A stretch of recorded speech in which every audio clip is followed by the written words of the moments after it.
এখানে প্রশ্নটিতে বলেছে এ ও বি এর মূলধনের অনুপাত 11:9 হলে তাদের প্রাপ্ত লভ্যাংশের পার্থক্য কত। তাহলে এখানে আমরা কি জানি যে মূলধনের অনুপাতটা হচ্ছে লভ্যাংশের অনুপাতের সঙ্গে সমান হয়। তাহলে আমরা লিখতে পারি, আমরা জানি মূলধনের অনুপাত সমান চিহ্ন কি লভ্যাংশের অনুপাত।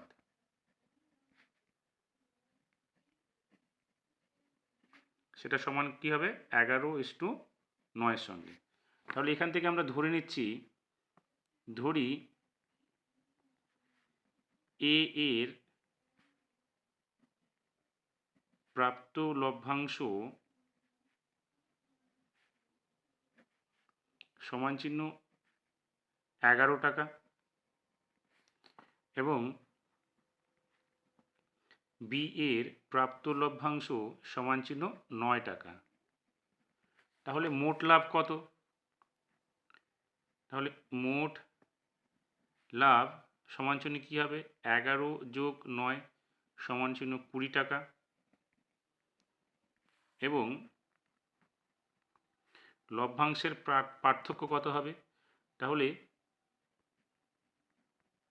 লভ্যাংশের পার্থক্য সমান চিহ্ন 11 বিয়োগ 9 সমান চিহ্ন 2 টাকা।